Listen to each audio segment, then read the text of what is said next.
Hey y'all, today I want to talk to you about surveys in the classroom. So drop in the comments, yeah, I do, or yeah, me, if you use question of the day, like a daily question, a survey of the day, something like that. I know that I do, and they have kind of been a long staple in the classroom, early childhood classrooms for a long time. And I really do think it's for good reason, right? I really do think there's some amazing things going on there. But today I wanted to kind of show you how I do it. It's a little bit different than just using a question of the day chart. And so if you don't have a chart or you haven't ever went down this whole question of the day or survey of the day road, I'm hoping this could be helpful to you.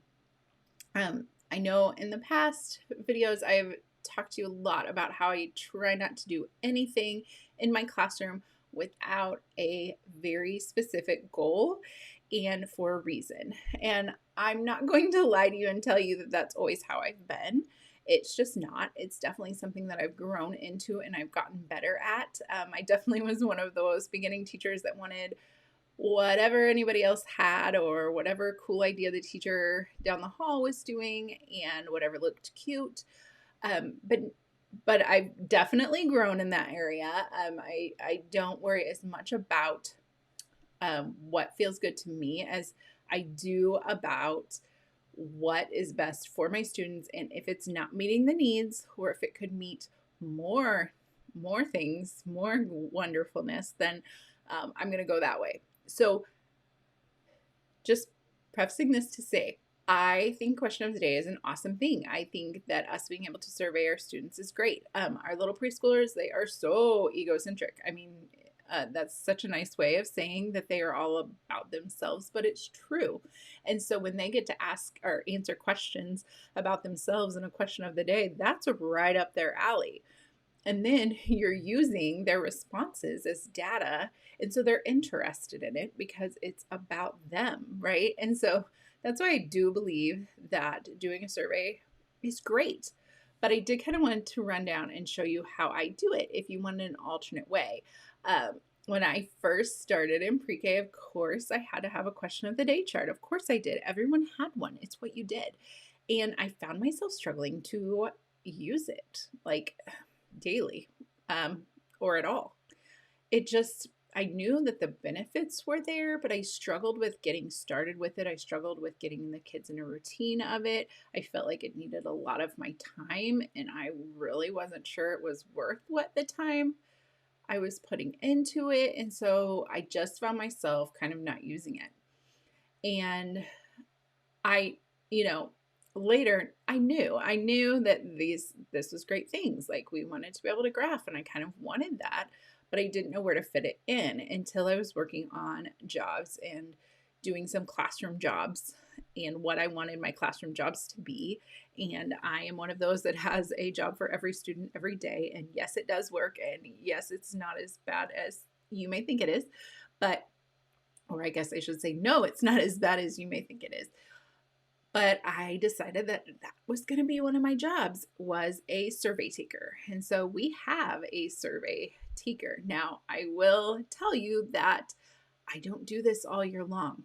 I don't have a survey taker as one of my helpers all year long. I actually change up my helpers, and we kind of hit some skills through the different helpers during circle time, and it kind of helps keep our circle time fresh a little bit. Also helps keep jobs fresh a little bit, and it helps me introduce some new skills. And I believe, I don't know, I'll have to look. If I have a video on jobs, I will link it here. But otherwise, I guess I'll have to do one because I do absolutely love them. Anyhow, back on track. Surveys. So I don't do them daily, or I should say, I don't do them all year long. I actually like to bring them in several times a year. And I make sure that every student has had a turn, and then I move to something else. And the reasoning I do this is I just don't feel it's necessary to do it all year long. I felt like it was kind of a time suck on me, and I didn't feel like the benefits were there. I felt like it became another routine, right? And we were already graphing every day in the weather, so it was just kind of like, I just don't know if this is needed. again, I can't get into using the weather graph thing. So if I use a weather surveyor, how is that going to be any different? And so I kind of started thinking about it. And honestly, it is different. It totally is different because it adds a social element. And ding, ding, ding, that right there is another huge important skill. The most important skill that we're working on is social emotional skills. So I'm like, well, duh, it brings in, by using a survey, I am encouraging children to take a clipboard like this one of our surveys, and I'm encouraging them as a survey helper that day to walk around the classroom and ask all their peers a question. So what skill are we working on there? Well, getting someone's attention, right? I have to teach them. And this is again why I only do it so many times a year, because it does take me there. But I also think that because the added benefits of the social emotional skills and the fine motor skills that I'm going to tell you about in a minute, and just the data collection skills in general, that it's worth my time those times of year. So I teach them how to go up to a friend and how to tap them on the shoulder and say, excuse me, can I ask you a question, right? Or our question of the day is, and I read it to them and we talk about it. Do you have a sled? If they say yes, you're going to make a mark on this side. If they say no, you're going to make a mark on this side, right? So now what are they doing? They're collecting the data in the way that makes sense to them. I try not to micromanage this process, right? Even though sometimes I want to, when you're doing question of the day chart, they're just kind of lining up their names or whatnot on that side. And so they are putting their vote in, but they're not collecting data. They're not physically taking what was said and writing it down. And so when I do model this, I will show them some different ways, like a check mark. That's too much for some kiddos.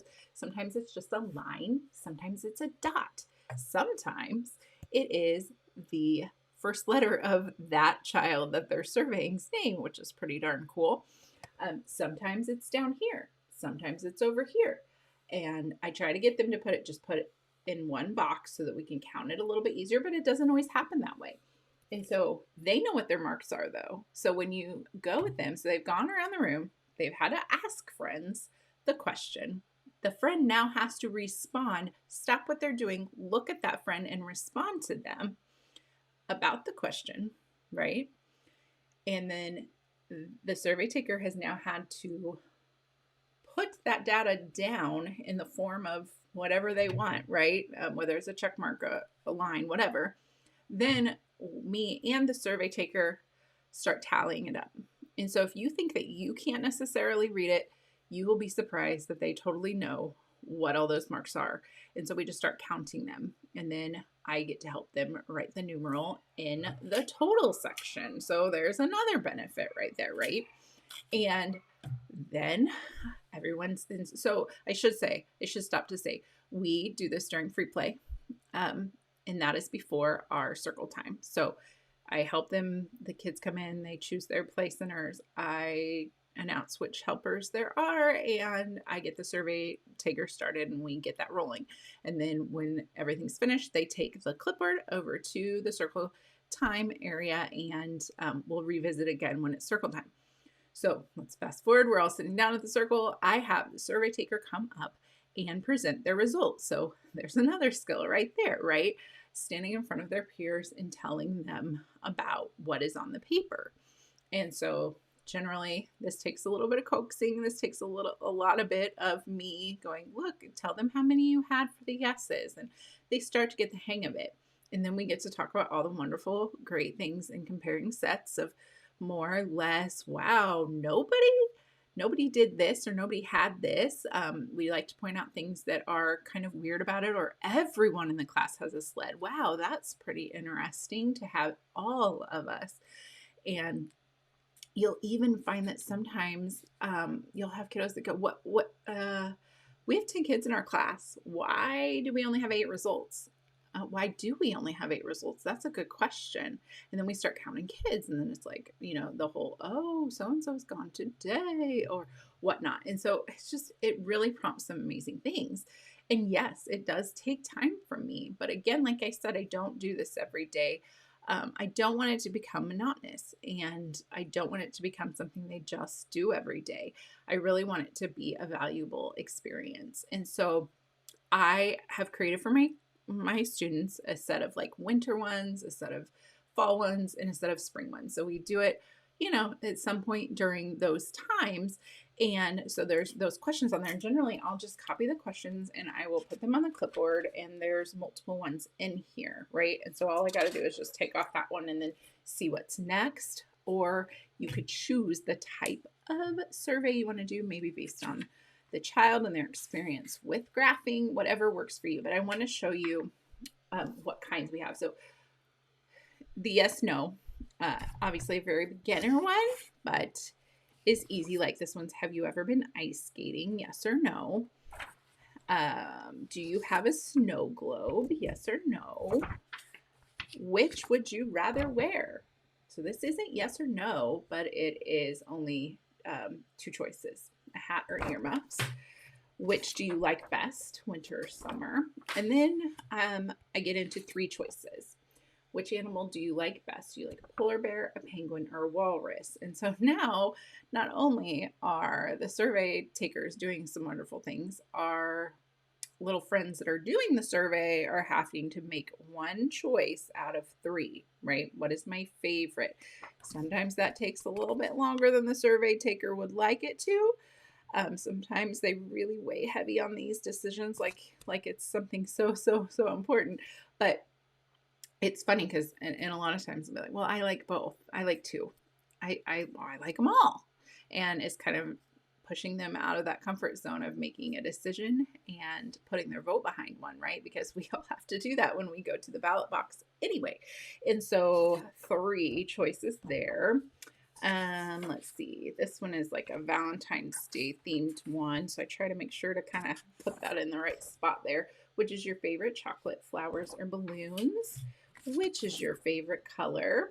And I may even add some color to them just to help with the data collection of this. And I'll talk about why I kept them black and white here in a minute. Would you rather be a snowflake, a snowman, or a snowball?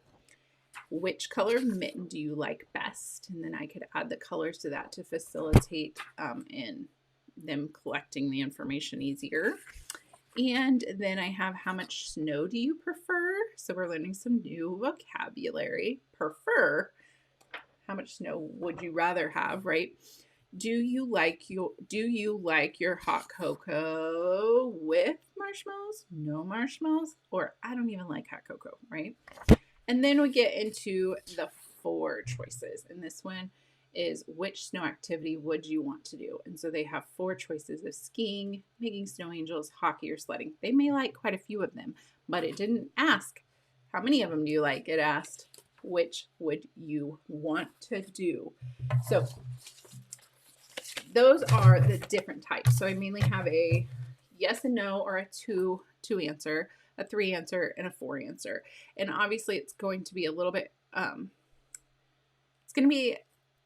harder for the survey taker to manage the four answer one, because not only are they having to hear what that child's saying, they're having to find the right column to put that in.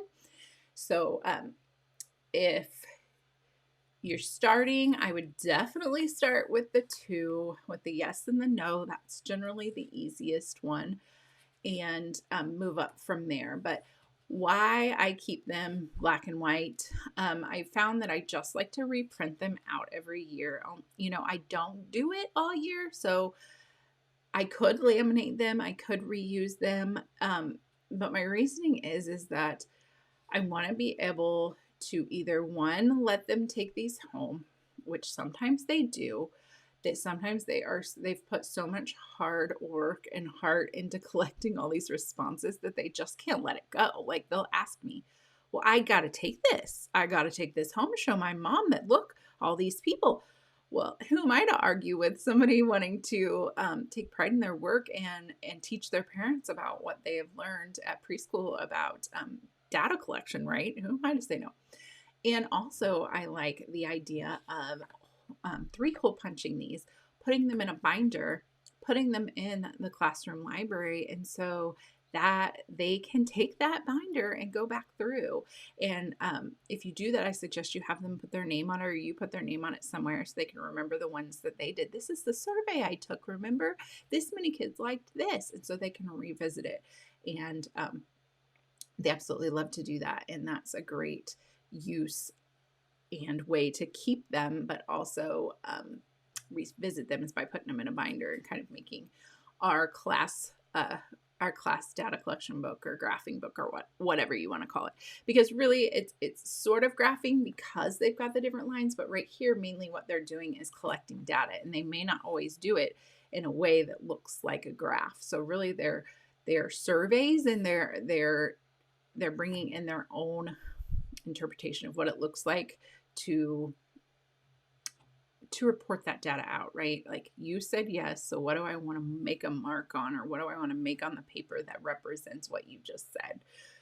And that's a deeper skill than what the question of the day chart is doing. And so I am glad I didn't really ever get, into doing the question of the day chart, because I feel like once I step back and look, by doing a survey and adding in the survey taker and adding in all the wonderful social emotional skills and actual data collecting, like having to report that and then standing up at circle time and sharing those results, like there's so many wonderful things going on there that I can't do with a question of the day chart, because I'm not going to take it off the wall and that child carries it around, and it definitely doesn't become something that they own.